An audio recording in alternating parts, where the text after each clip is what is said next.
Ja, het begon natuurlijk, ik zou mij trouwen met mijn Hetty. En we namen op foto's bij het slot. En we reden weer om. En er staan al vrienden van Suske. En ik denk, ja, die heeft het huis goed verbouwd natuurlijk. Een zwembad in de keet en mijn auto helemaal inpakt. Nou, er stiek een eind in de tuin. Maar vroeger was ik een jonkje en ik zei altijd eindspoep. En Hetty die woont bad in het haar en die houdt van bad erin. Dus toen gingen ze het, zat dacht van, dan doen we een einde bij hun in de tuin.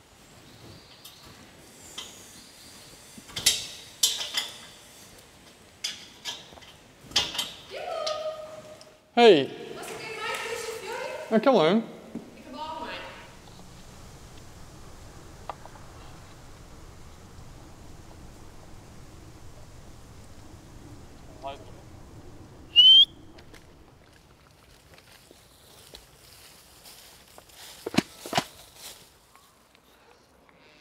Kom nu een sprint omzetten, hè? Kom Guus. Ik vind het wel een stoere eind. Ja, Ik ook. absoluut. Je bent er bang voor, hè? Nee. Het is een ski op erop. Nee, het is gezellig.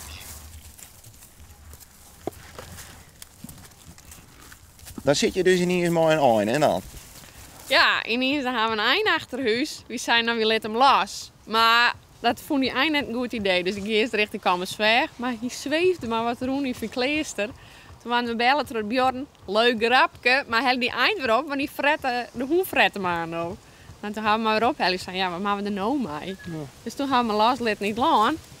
En sindsdien elke dag fluitje, dan komt die eind ook. Ja, super.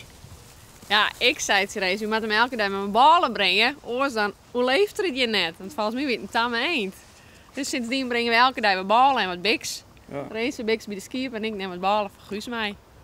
Ik zei eerst nog van, ja, we kennen wel maar Christopie, maar Nee, dat mij net. Hetty die begon, die dacht van, nee, die hebben we op bril gekregen. En we nemen Guus geluk. Dus Ik heb hem net op, Pieter. ik heb net op hier. Maar wij hebben het niet eens even jongen, hè? Je hem roppen, Guus, en je hem fluiten, maar hij komt echt onderdraven. Ja. Ja. Echt zo'n loopeend. Ja. De mondduk. Ja, Nee, Guus, geluk. Ja, Guus, geluk. ja. Ja, Nou, maar goed op Guus passen. ja, ze heeft zeker Zo dan. gedaan.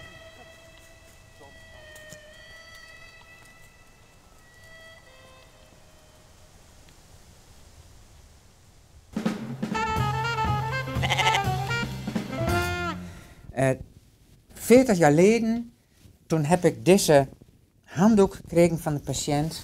Heb ik ook heel lang gebruikt. En dat is een mooi monument, ook van dankbaarheid, van wat ik ooit van de patiënt gekregen heb. En in deze handdoek zit natuurlijk al die 40 jaar. En vooral 40 jaar dankbaarheid voor wat ik voor hen gedaan heb. En ik heb het heel graag gedaan.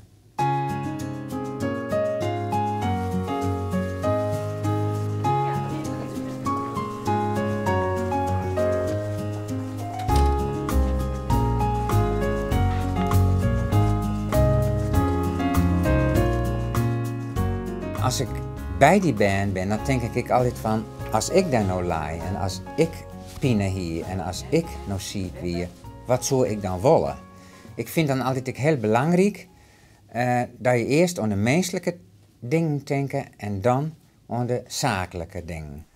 Nou, hij is net zo gestrest als de rest van de zussen. Hij draamt net zo trouw.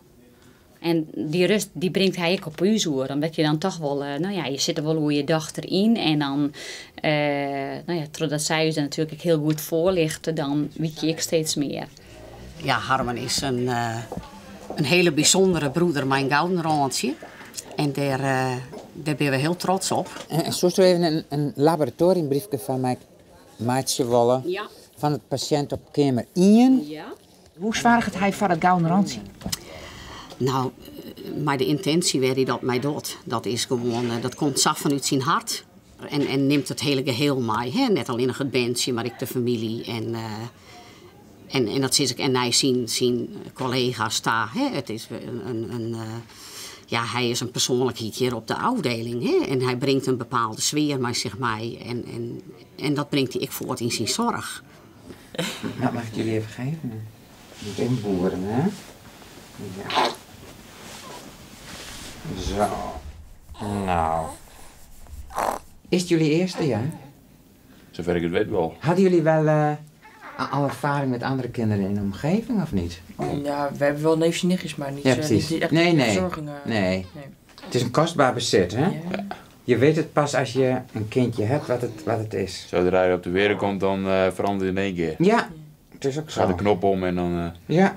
Ik ging elke dag met plezier naar het werk daar. Het brengt ook een soort dankbaarheid.